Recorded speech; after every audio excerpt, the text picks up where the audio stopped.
and then you can just loot all this stuff if you wanted to. You can do it again, and you're good. Yo guys, I'm Ryan, I'm the developer of Oneiro, and I'm gonna go through the tutorial here. I wanted to make a video talking about the tutorial of this game. This game is very strange to make a tutorial for. I've mentioned it in the last devlog. There's a lot of things that the player can do at any given moment. So, actually just gonna jump back real quick. This game is a roguelike about going into your dreams, and you'll have to fight through your nightmares and all that. Like, each dream sequence is a dungeon. It's a rogue sequence. It's 30 minutes long. You find items, find weapons, and you go through pretty much what looks exactly like that. But it's all randomly generated there. And the tutorial I've added in the last major update, which is 1.2. And you go through here by sleeping on a couch, or you can go up here and you sleep in your bed for the actual game. This is a roguelike in the sense that there's no meta progression. So there's that going for it if you're someone who likes that idea. So let's go to sleep, or let's take a nap here. This is the tutorial. There's a lot of mechanics in this game, and my initial intention was for players to just kind of figure it out themselves. But I've learned that sometimes players just don't figure out like the most important ones like until several hours later. So that's not it's not ideal. So I decided to start off the tutorial by throwing the player into like a small enclosure here, and it's telling you to attack a wall with RT. I'm using a controller, of course, so my movements may be a little wonky. I'm not used to using this control scheme. I'm just doing it because my keyboard is really loud and I don't want to pick that up on the mic so much. You can still probably hear me jump with the LB though. So it says that your labyrinth is fragile, walls and ceilings can be broken with a few attacks, land cannot be broken. So I can even break these ceilings here. If I can hit it. Yeah, there we go.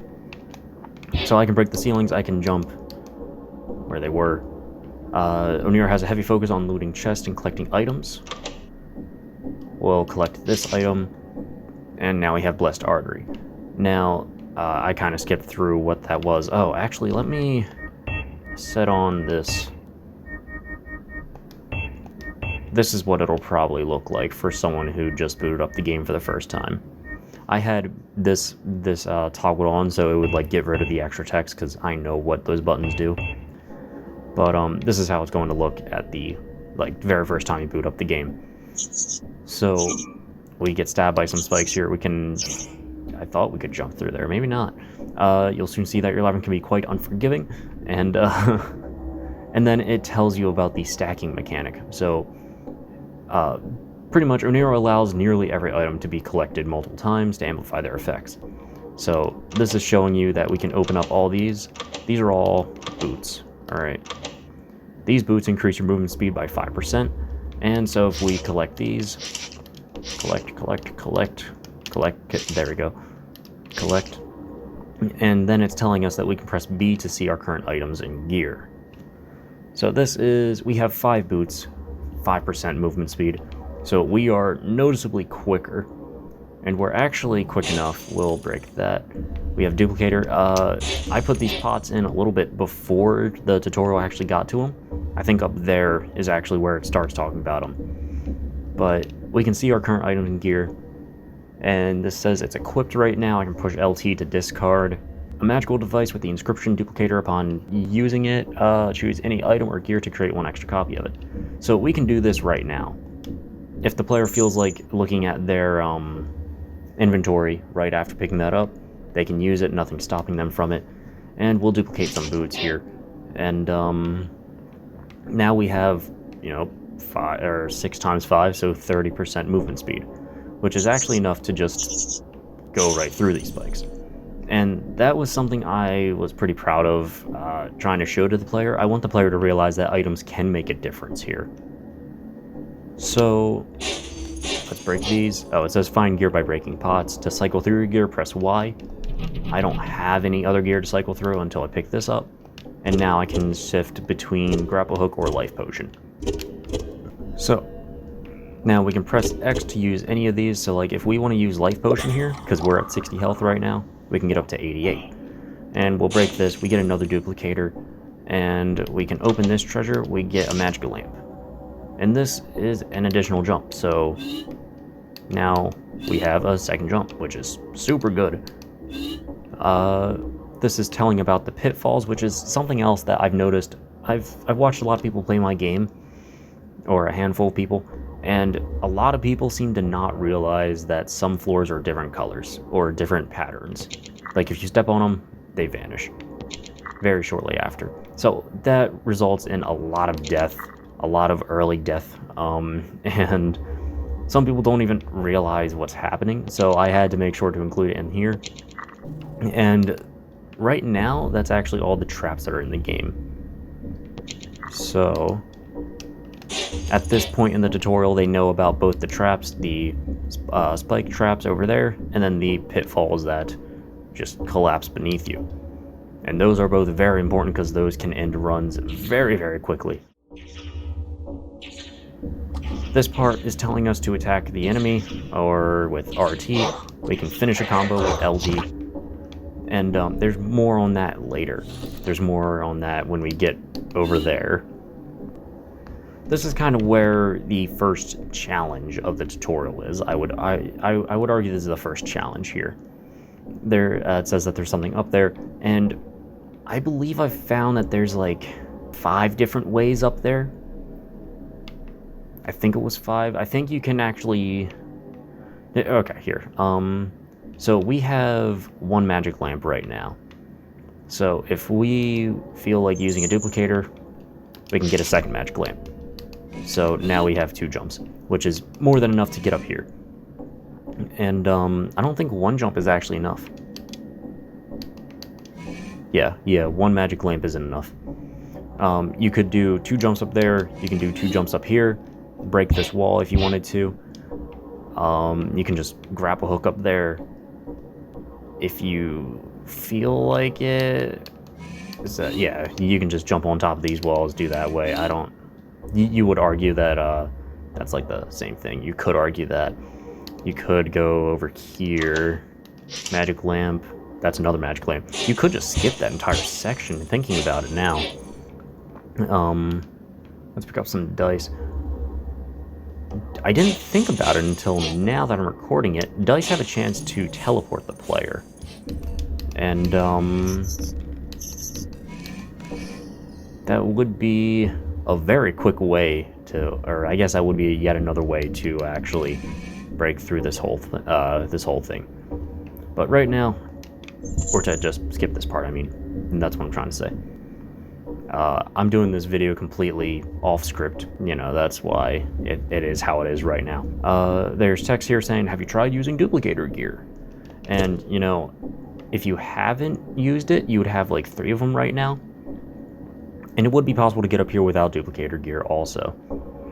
But let's use this again. We'll just go with boots, I guess, yeah. And this is a very large gap, so you could jump on top of here, you could grapple over there. I think I have enough to just magic lamp. Yeah, actually just 1 was needed there.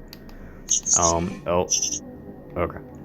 I was close to getting stabbed there. I guess I didn't. I guess I was like just out of reach there.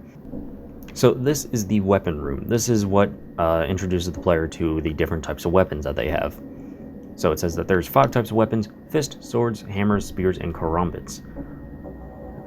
We can use this room to test each weapon and pick the one that we like most.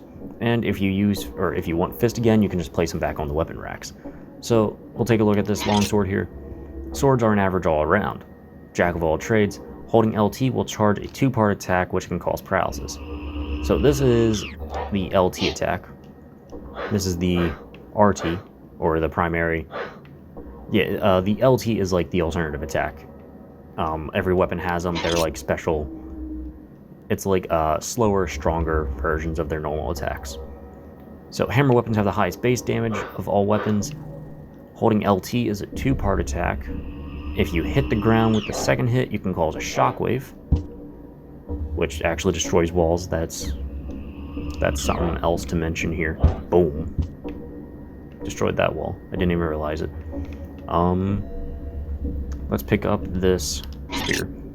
Spears excel in range and versatility while lacking damage. Holding and releasing LT will allow you to throw the spear. This can lodge in structures and enemies. Spears are probably one of my favorites.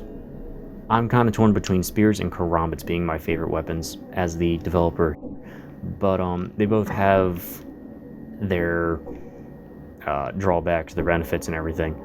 But we can throw spears, we can impale the walls like that, we can even use it here. And you'll see that the text actually changed because we changed to the fist. So after throwing your spear, you immediately change to your fist weapons, and it says fists are a good mix between offensive and versatility. Pressing LT will trigger a combo finisher, which changes based on how many RT punches you do.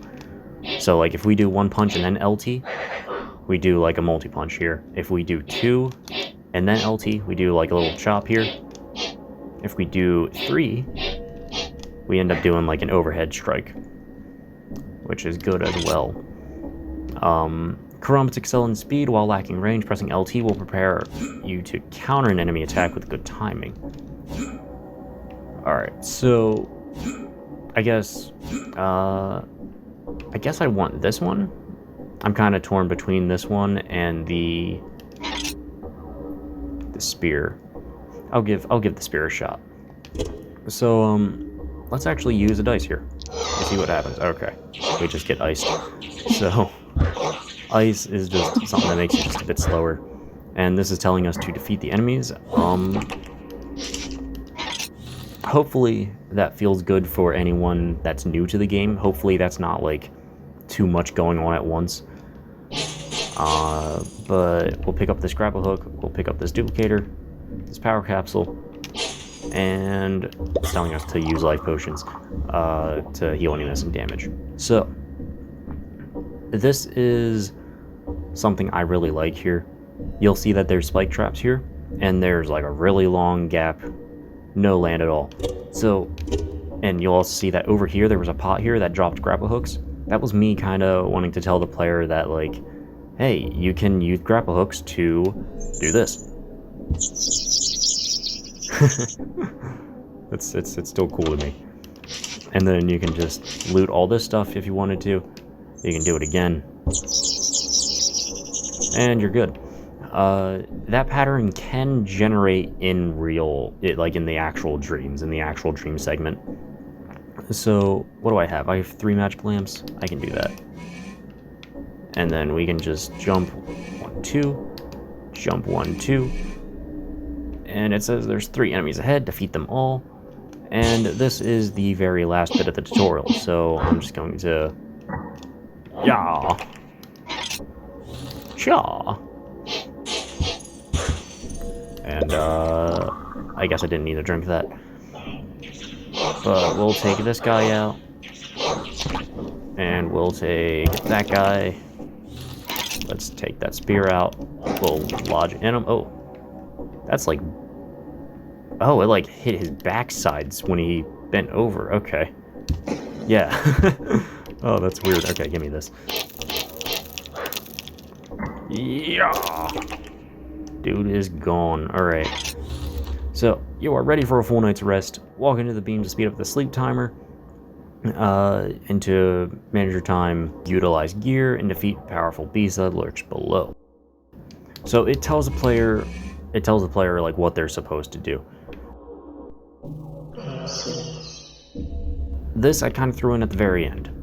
This is a living wall. You'll find these in your real dreams, probably like 5 of them. I think it's 5 of them per layer. I think that's what the code has it set to.